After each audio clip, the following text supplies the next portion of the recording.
Hello Religion 1003 students, this is our next video, our second video for the class. I'm asking first of all that you read your chapters 2 and 3, especially for this particular section, chapter 2 that talks about God and God's attributes. So I'd like you to be noting the various attributes of God as described in your textbook, A Faith Called Christianity. And I'll be adding some to that right now, noting that over the centuries, Christians had to define who they believed this God was. And there's a famous creed, and a creed is a statement of faith, C-R-E-E-D. It's called the Apostles' Creed. Some of you that come from liturgical churches such as Catholicism or Lutherans, even some of the Methodists and others, repeat this creed on a Sunday morning as a statement by the whole church.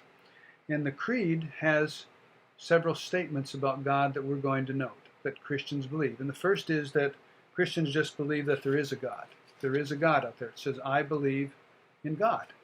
That would be as opposed to persons such as atheists who believe there isn't, or agnostics who are not sure. Well, how do you know that there is a God? We're going to talk about that some at the end, about the classical arguments. But one of the best I heard from a scholar was a little boy who was flying a kite, and the kite was so high in the air he couldn't even see it anymore. And a man asked the little boy, well, how do you know you've got a kite on the end? And he said, I can feel the pull of it.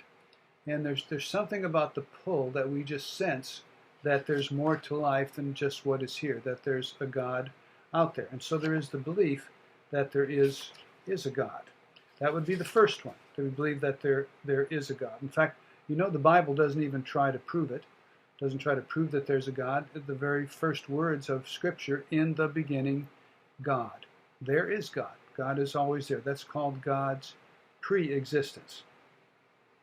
Secondly, the Apostles' Creed, and as well as other creeds affirm this, it says we believe in God the Father. Now this was an understanding most succinctly presented by Jesus Christ. And contrary to what some persons would say, it's not sexist to call God Father, and that is because Jesus himself used this way of describing God. In fact, some of you know the Lord's Prayer, and how does it start out? Our Father. And so we don't think it's sexist that Jesus would describe God as a father, when in fact the Bible uses both male and female imagery. And many times, in particularly the Old Testament, God is seen as a rejected lover or wife or a mother cuddling her children. So God is neither male nor female at all, but Jesus said to refer to him as Father. And Jesus did not enter the mainstream of history so much as to say that God is a father, except to say that God cares for you like a loving parent. In fact, when you pray the Lord's Prayer, the word for father, it's one of these times here, the New Testament's written primarily in common Greek, and it's an Aramaic word, and the Aramaic word is Abba, A-B-B-A, and it's a child's word for daddy. It's a word of affection that a caring child would use for his or her father.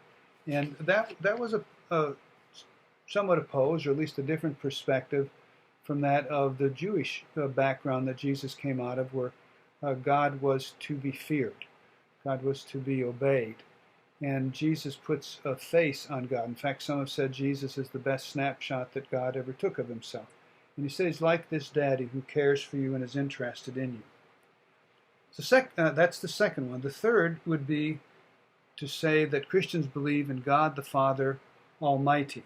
Now that's a word that you will learn from reading your textbook, A Faith Called Christianity. The word that is most commonly used is the word omnipotent.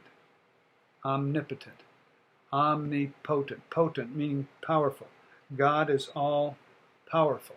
And that was the question of the early people of Israel. Is our God all powerful? And so all those miracles you hear about in the Old Testament, the people crossing the Red Sea and the sea parting, and plagues on the Egyptians, and quail appearing miraculously to feed them, all those sorts of things were reinforcements that God was giving the people of Israel to show that their God, Yahweh, the God they believed in, was all-powerful, omnipotent.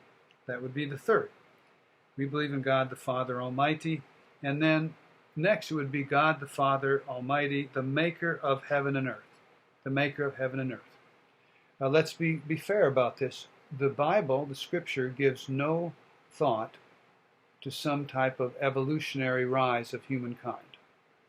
While there are thoughtful Christians on both sides of the issue of evolution, there's no doubt that, at least in Scripture, it does not present it that way. And I will say this about evolution. We need to consider scientific theories. If you take microevolution versus macroevolution, of course you believe in microevolution. There is absolutely some and plenty of evidence for some advance and growth and evolution of certain parts of creation. But macroevolution is to say that everything evolved, even the earth itself. And that's a little harder to swallow because there really would not be proof for that. But the assumption that is often made that science has solved it and it should be accepted as is, no, it is a theory. It's a theory with assumptions which really by their nature are not really capable of experimental verification. And so what's happened, many scientists have become theologians, really. And scientists have said, here's what we believe about the nature of the universe, but admittedly are unable to prove that. You've got a couple books in your reading list of extra credit, particularly for you science majors. It'd be worth to read. One is called Darwin on Trial, and I think you would find it rather interesting as you shape a mature understanding of how the world came about and your view on evolution. And so you have those four issues regarding God, that this is a belief that God can be seen in those four categories. Now, we have some classic arguments for God's existence. These have lasted for a long time. These are also in your textbook, but they are worth special noting. And so I'm first going to refer to what's called the cosmological argument. Cosmological. Think of the cosmos. Essentially, it's this. Our intricate, planned world could not have come into being by chance alone. Something or someone must have caused it to happen. Another way would be speaking of it as first cause.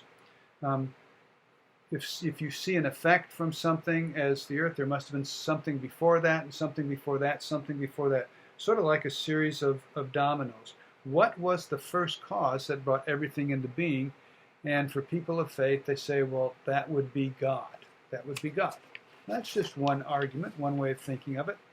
A second would be the argument from design. There's some similarity there with a little twist. It's essentially proved by nature. For example, let's just say you look at a beautifully constructed house, you're admiring its functional design, and you say to yourself, well, that must have just happened by accident. There was no architect, no one built it. How does one look at this intricate universe? And amazing, even just living here on this planet Earth, that happens to be just the right distance from the sun, orbiting around it to give it life. If we just tilted it a little bit on its axis towards the sun, we would all burn up. Tilted a little bit away from the sun, we all freeze. But we just happen to be in the right position to have life. And it appears there's a design, and wherever in life there's been a design, there's been a designer. So sometimes the argument from design is called intelligent design, or ID. That's a more popular name. A classic part of that argument is something called Paley's watch. P-A-L-E-Y, Paley's watch. And he puts it this way. I know most of you don't have watches now. You use your cell phones, but maybe a few of you have watches. I still wear one. And let's say you're out walking in the forest. And you're kind of kicking through the underbrush, and then your feet hit something, and you stop, and you look, and you lift up a perfectly ticking watch. There it is. And he says, would you conclude that just over the years, the grass and the minerals and the temperature and the water and everything just formed this perfectly ticking watch? Or would you assume that there was a watchmaker? And naturally, you would assume there was a designer, someone who created that watch. And he asks, how can you look at this perfectly functioning universe that's so amazing and just think it came about purely by accident? That would be the argument by design. The third is a moral argument which asks the question about why is there something like right and wrong? I recognize cultures enter into this discussion, which was passed on by family, by parents, and others like that. But C.S. Lewis helps us by thinking about what's sometimes called natural law or moral law. And he says, in this analogy, imagine a person who is drowning. You see a person drowning, and two instincts come into your head when you see a person drowning. One is, we've got to save this person. And number two, you realize a person who is drowning can pull you down and kill you, so you got to protect yourself. And so you're probably hesitant, even though you know that this person needs to be saved. And a third thought, or what C.S. Lewis would call an instinct, comes into play, and you say, I must save this person. He says, where does that come from? Where does the idea of must? I must save this person. And he would say that oughtness, that sense of must, comes because you have a moral law implanted within you. Now, none of these are absolutely convincing of their own, but they're credible arguments for considering the possibility, even probability, that there might be a God. Well, thank you for your time on this discussion, and I'll see you in class.